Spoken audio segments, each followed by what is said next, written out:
नमस्कार, जनतंत्र टीवी देख रहे हैं आप। मैं हूं आपके साथ साहिल धूलिया। बुलेटिन की शुरुआत करते हैं। प्रधानमंत्री नरेंद्र मोदी ने झज्जर जिले के बाड़सा क्षेत्र स्थित राष्ट्रीय कैंसर संस्थान परिसर में नवनिर्मित इंफोसिस फाउंडेशन विश्राम सदन का वीडियो कॉन्फ्रेंसिंग के जरिए उद्घाटन किया। इस कार्यक्रम में हरियाणा के मुख्यमंत्री मनोहर लाल, स्वास्थ्य मंत्री अनिल विज, बीजेपी प्रदेशाध्यक्ष ओम प्रकाश धनखड़ और रोहतक लोकसभा क्षेत्र से सांसद डॉक्टर अरविंद शर्मा, एम्स के निदेशक डॉक्टर रणदीप गुलेरिया मौजूद रहे। केंद्रीय स्वास्थ्य मंत्री मनसुख मांडविया और इंफोसिस फाउंडेशन की चेयरपर्सन सुधा मूर्ति भी वीडियो कॉन्फ्रेंसिंग के जरिए जुड़े। प्रधानमंत्री नरेंद्र मोदी ने हरियाणा के मुख्यमंत्री मनोहर लाल की तारीफ भी की। उन्होंने कहा कि पिछले 5 दशकों में हरियाणा को सबसे ईमानदार मुख्यमंत्री मिला है। मैं लंबे वक्त तक मनोहर लाल जी के साथ रहा हूं, लेकिन मुख्यमंत्री बनने के बाद इनकी प्रतिभा और भी निखर कर सामने आई है। हरियाणा सरकार के इनोवेटर्स तरीकों से कई बार केंद्र सरकार भी सीखती है।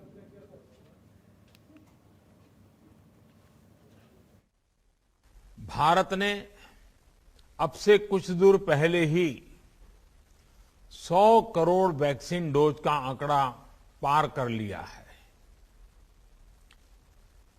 100 साल में आई सबसे बड़ी महामारी का मुकाबला करने के लिए देश के पास अब 100 करोड़ वैक्सीन डोज का मजबूत सुरक्षा कवच है।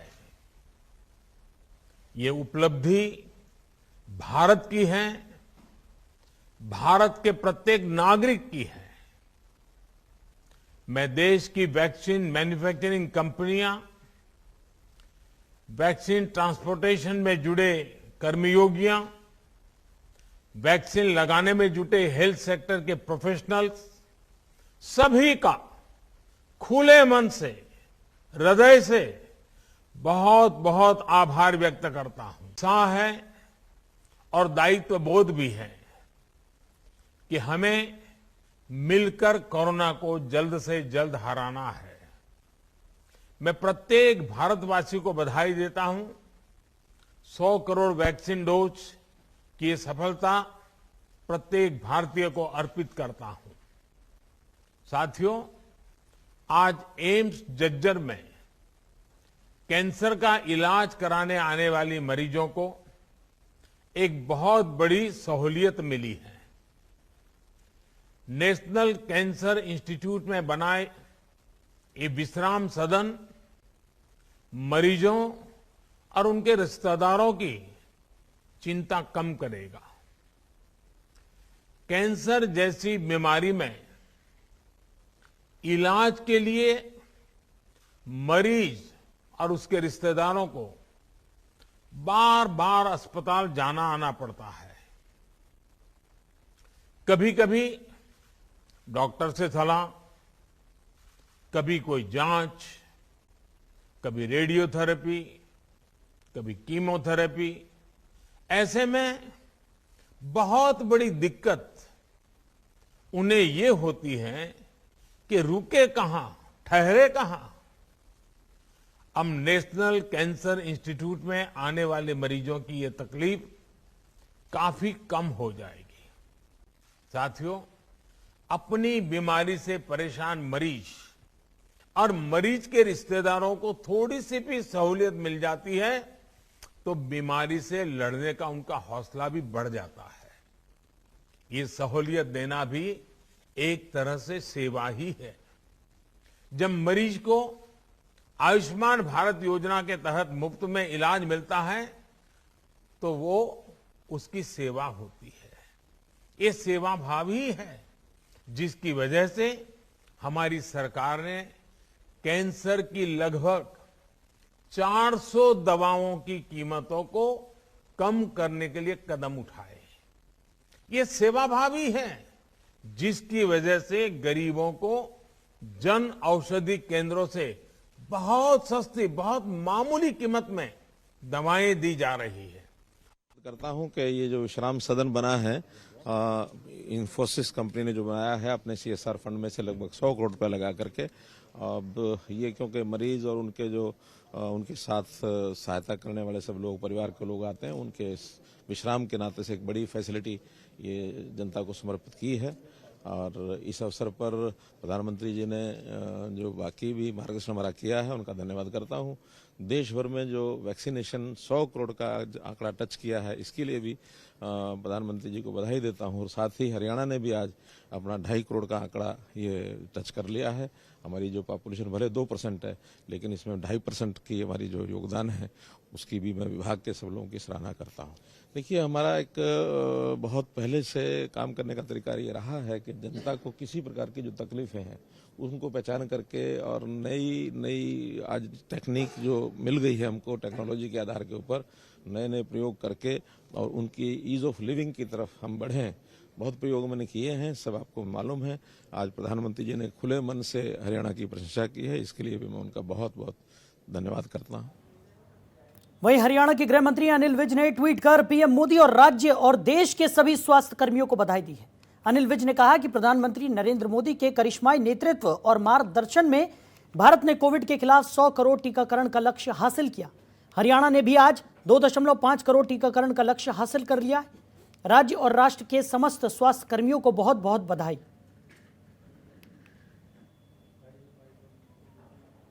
प्रधानमंत्री नरेंद्र मोदी जी के मार्गदर्शन में आज हिंदुस्तान ने कोरोना के खिलाफ जो मजबूत कवच है वैक्सीन का, उसका 100 करोड़ का टारगेट कंप्लीट कर लिया है।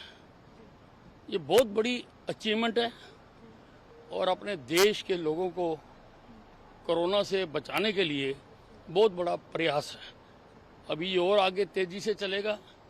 जिनको सिंगल डोज लगी है, चुन कर उनको रिकॉर्ड बनाया जा रहा है, उनको दूसरी डोज लगाई जाएगी। और जो बच्चों की वैक्सीन भी आ गई है, जैसे ही उसकी गाइडलाइंस आती हैं तो बच्चों में भी वो वैक्सीन लगाई जाएगी। कुल मिला के देश को कोरोना मुक्त बनाया जाएगा। तो वहीं पंजाब कांग्रेस के अध्यक्ष नवजोत सिंह सिद्धू ने और पूर्व मुख्यमंत्री कैप्टन अमरिंदर सिंह के बीच जारी बयानबाजी थमने का नाम नहीं ले रही है। इस बीच सिद्धू ने कैप्टन अमरिंदर पर निशाना साधा है। उन्होंने कहा कि पंजाब में किसानों को अगर किसी ने बर्बाद किया है तो वो और कोई नहीं बल्कि कैप्टन अमरिंदर सिंह ही है। वो ही है जो पंजाब में अंबानी को लेकर आए और किसानों की बर्बादी का रास्ता दिखाए। नवजोत सिंह सिद्धू ने कहा कि कैप्टन ही 3 काले कानूनों के निर्माता भी हैं। आपको बता दें कि सिद्धू और कैप्टन अमरिंदर सिंह के बीच लंबे समय से जुबानी जंग चली आ रही है। नवजोत सिंह सिद्धू ने गुरुवार को ट्वीट कर यह आरोप लगाए। ये नहीं, साथ ही साथ सिद्धू ने ट्विटर पर एक वीडियो भी शेयर किया है जिसमें कैप्टन अमरिंदर सिंह बोलते हुए नजर आ रहे हैं कि पंजाब कांग्रेस में जारी सियासी घमासान जो है वो थमने का नाम नहीं ले रहा है। नवजोत सिंह सिद्धू के साथ विवाद के चलते पिछले दिनों कैप्टन अमरिंदर सिंह को पंजाब के मुख्यमंत्री पद से इस्तीफा देना पड़ा था।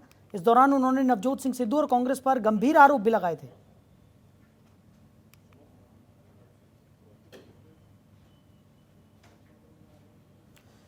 तो खबर पर ज्यादा जानकारी के साथ हमारे सहयोगी ओपी शर्मा हमारे साथ जुड़ गए हैं। ओपी, क्या कुछ निकलकर सामने आ रहा है जिस तरीके से नवजोत सिंह सिद्धू और कैप्टन अमरिंदर सिंह के बीच की जुबानी जंग थमने का नाम नहीं ले रही?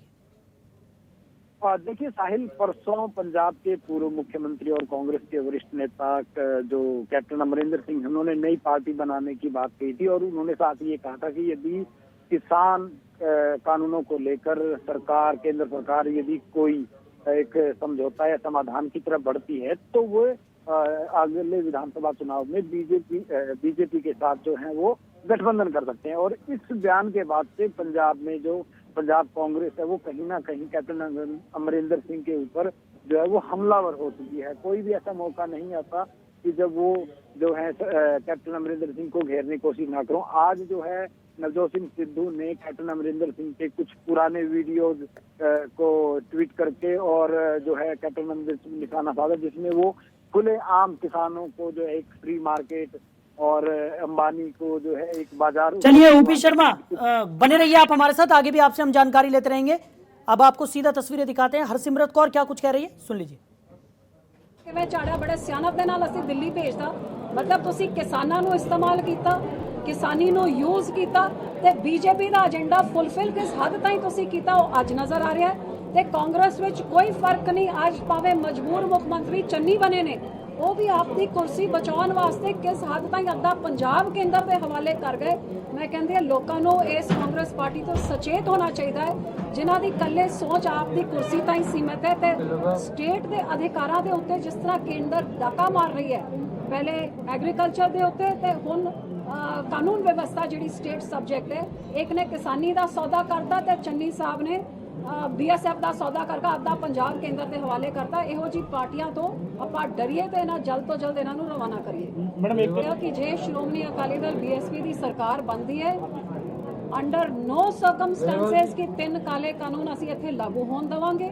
ਔਨ ਦੀ ਅਦਰ ਹੈਂਡ ਕਿਸਾਨੀ ਨੂੰ ਹੋਰ ਅੱਗੇ ਵਧਾਉਣ ਵਾਸਤੇ ਜਿੱਥੇ ਅਸੀਂ MSP ਫਲ ਸਬਜ਼ੀਆਂ ਤੇ ਦੁੱਧ ਵਿੱਚ ਵੀ ਦੇਵਾਂਗੇ ਤੇ ਪੰਜਾਬ ਦੇ ਹੱਕਾਂ ਵਾਸਤੇ ਭਾਵੇਂ BSF ਦੇ ਹਵਾਲੇ ਜਿਹੜਾ 50 ਕਿਲੋਮੀਟਰ ਕਰ ਦਿੱਤਾ ਗਿਆ ਹੈਗਾ, ਆਪਾਂ ਉਹਦੇ ਖਿਲਾਫ ਵੀ ਲੜਾਈ ਲੜ ਕੇ ਉਹਨੂੰ ਵੀ ਵਾਪਸ ਕਰਾਂਗੇ। ਜਿਹੜੀ BSF 15 ਕਿਲੋਮੀਟਰ ਜਿਨ੍ਹਾਂ ਦੀ ਉਹਨਾਂ ਦੀ ਹੱਦ ਹੈ ਉੱਥੋਂ ਡਰੱਗਸ ਨਹੀਂ ਰੋਕ ਸਕੀ, ਉੱਥੇ ਡਰੋਨਸ ਨਹੀਂ ਰੋਕ ਸਕੀ, ਉੱਥੇ ਅਸਲੇ ਨਹੀਂ ਰੋਕ ਸਕੀ, ਤਾਂ 50 ਕਿਲੋਮੀਟਰ 'ਚ ਕੀ ਤਾਂ ਤੁਸੀਂ ਕਸ਼ਮੀਰ ਬਣਾ ਰਹੇ ਹੋ ਤੇ ਕੇਂਦਰ ਨੂੰ ਸਿੱਧਾ ਤੁਸੀਂ ਇੱਕ ਤਾਕਤ ਦੇ ਰਹੇ ਹੋ ਕਿ ਜਿਹਦੇ ਮਰਜ਼ੀ ਦੇ ਜਾ ਕੇ ਤੁਸੀਂ ਸਰਚ ਕਰ ਲਓ, ਜਿਹਦੇ ਮਰਜ਼ੀ ਦਾ ਜੋ ਮਰਜ਼ੀ ਤੁਸੀਂ ਸੀਜ਼ ਕਰ ਲਓ, ਜਿਹਨੂੰ ਮਰਜ਼ੀ ਤੁਸੀਂ ਅਰੈਸਟ ਕਰ ਲਓ। ਜਿਵੇਂ ਕਸ਼ਮੀਰ 'ਚ ਕੋਈ ਸੁਣਵਾਈ ਨਹੀਂ, ਹੁਣ ਪੰਜਾਬ ਦਾ ਅੱਗੇ 80 ਦੇ ਦੌਰ 'ਚ ਇਹਦੇ ਵਿੱਚੋਂ ਨਿਕਲ ਕੇ ਅਸੀਂ ਹੰਡਾ ਕੇ ਨਿਕਲੇ ਹਾਂ। ਇੱਕ ਵਾਰ ਫਿਰ ਪੰਜਾਬ ਨੂੰ ਕਿ ਅਸੀਂ ਉਸ ਪਾਸੇ ਲੈ ਕੇ ਜਾਣਾ। ਚੰਨੀ ਸੇ ਕਿ ਸਪੈਸ਼ਲ ਸਟੇਟ ਦਰਜਾ ਦਿਆ ਜਾਏ ਪੰਜਾਬ ਨੂੰ, ਚੰਨੀ ਨੇ ਵੀ ਡਿਮਾਂਡ ਕੀਤੀ ਹੈ। ਦੇਖੋ, ਮੈਂ ਚੰਨੀ ਸਾਹਿਬ ਨੂੰ ਪੁੱਛਣਾ ਚਾਹੁੰਦੀ ਹਾਂ ਕਿ 50 ਸਾਲ ਤੋਂ ਪੰਜਾਬ ਦੇ ਉੱਤੇ 2 ਲੱਖ ਕਰੋੜ ਤੋਂ ਘੱਟ ਦਾ ਕਰਜ਼ਾ ਸੀਗਾ। ਚੰਨੀ ਸਾਹਿਬ ਦੀ ਸਰਕਾਰ ਨੇ 5 ਸਾਲਾਂ ਦੇ ਅੰਦਰ ਇਹਨੂੰ 3 ਲੱਖ ਤਾਈਂ ਪਹੁੰਚਾ ਦਿੱਤਾ ਹੈਗਾ। ਵਿੱਤ ਮੰਤਰੀ ਖਜ਼ਾਨਾ ਖਾਲੀ ਕਰਕੇ ਜਿੱਥੇ ਸਾਰੀ ਸਹੂਲਤਾਂ ਬੰਦ ਕਰਤੀਆਂ, ਜਿੰਨੇ ਵਾਅਦੇ ਕੀਤੇ ਸੀ ਉਹਨੇ ਵਿੱਚੋਂ ਇੱਕ ਵੀ ਫੁੱਲਫਿਲ ਨਹੀਂ ਕੀਤਾ। ਸਾਰੀ ਡਿਵੈਲਪਮੈਂਟ ਕਿਸੇ ਸ਼ਹਿਰ ਦੇ ਕਿਸੇ ਪਿੰਡ 'ਚ ਕਿਤੇ ਨਹੀਂ ਹੋ ਰਹੀ, ਜਿਹੜੇ ਪੈਸਿਆਂ ਇਕੱਲੇ ਕੇਂਦਰ ਦੇ ਆ ਰਹੇ ਨੇ। ਤੇ ਚੰਨੀ ਸਾਹਿਬ ਨੇ ਜਿਹੜਾ ਹੁਣ ਬਿਆਨ ਦਿੱਤਾ ਕਿ ਖਜ਼ਾਨਾ ਤਾਂ ਸਾਡਾ ਖਾਲੀ ਹੈ ਨਹੀਂ, ਫਿਰ ਜਲਦ ਤੋਂ ਜਲਦ ਜਿੰਨੀ ਨੌਕਰੀਆਂ ਹੈਗੀਆਂ, ਭਰਤੀਆਂ ਹੈਗੀਆਂ, ਘਰ ਘਰ ਨੌਕਰੀ ਪੂਰੇ ਕਰਨ। ਜਿਹੜੇ ਕੰਟਰੈਕਚੁਅਲ ਹੈਗੇ ਰੋਜ਼ ਤੁਸੀਂ ਉਹਨਾਂ ਨੂੰ ਕੁੱਟਮਾਰ ਕਰ ਰਹੇ ਹੋ, ਉਹਨਾਂ ਨੂੰ ਪੱਕੇ ਤੁਸੀਂ ਕਰੋ। ਤੇ ਜਿਹੜੇ ਕਿਸਾਨ ਰੋਜ਼ ਖੁਦਕੁਸ਼ੀ ਕਰ ਰਹੇ ਨੇ, ਇਹਨਾਂ ਦਾ ਕਰਜ਼ਾ ਮਾਫੀ ਕਰੋ। ਨਰਮੇ ਦੇ ਕਿਸਾਨ ਰੋਜ਼ ਮਰੀ ਜਾ ਰਹੇ, ਉੱਥੇ ਵੀ ਮੁਆਵਜ਼ਾ ਐਲਾਨ ਤੋਂ ਜਿੰਨੇ ਤੁਹਾਡੇ ਵਾਅਦੇ ਨੇ, ਬਿਜਲੀ ਦੇ ਬਿੱਲ ਘਟਾਓ, ਜੋ ਕੁਝ ਤੁਸੀਂ ਲੋਕਾਂ ਦੇ ਨਾਲ ਵਾਅਦਾ ਆਪਣਾ ਕੀਤਾ ਵਾਅਦੇ ਪੂਰੇ ਕਰੋ, ਕਿਉਂਕਿ ਤੁਸੀਂ ਕਹਿੰਦੇ ਹੋ ਖਜ਼ਾਨਾ ਖਾਲੀ ਹੈ ਹੀ ਨਹੀਂ, ਤਾਂ ਫਿਰ ਪੂਰਾ ਕਰਕੇ ਦਿਖਾਓ वादे। पहले ही घाटे में चल रहा है और इनकम टैक्स की रेड हो रही है। तो लुधियाना से सीधी तस्वीरें आपको दिखा रहे थे, जहां पर हरसिमरत कौर ने प्रेस कॉन्फ्रेंस की और मीडिया के सामने उन्होंने सीएम चरणजीत सिंह चन्नी पर निशाना साधा। उन्होंने साफ तौर पर कहा कि जो तमाम चीज़ें यहां पर सीएम चरणजीत सिंह चन्नी की तरफ से की जा रही हैं, वो सिर्फ और सिर्फ लोगों को गुमराह करने के लिए है और उनकी सरकार ने पंजाब का हाल बेहाल कर दिया है। और अगर शिरोमणि अकाली दल की सरकार बनती है तो तीनों कृषि कानूनों को किसी भी सूरत में पंजाब में लागू नहीं किया जाएगा। साथ ही साथ BSF का जो एरिया बढ़ा दिया गया है, उसके खिलाफ भी शिरोमणि अकाली दल अपनी आवाज़ बुलंद करेगा। तो फिलहाल यहाँ वक्त हो चला है एक छोटे से ब्रेक का, जल्द लौटेंगे, आप बने रहिए। खबरों के निष्पक्ष विश्लेषण के लिए सब्सक्राइब करें Janatantra TV and press the bell icon.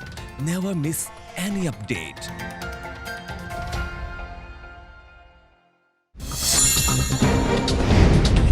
Download कीजिए जनतंत्र टीवी ऐप को, जो कि अवेलेबल है गूगल प्ले और ऐप स्टोर पर। अधिक जानकारी के लिए अभी डाउनलोड करें।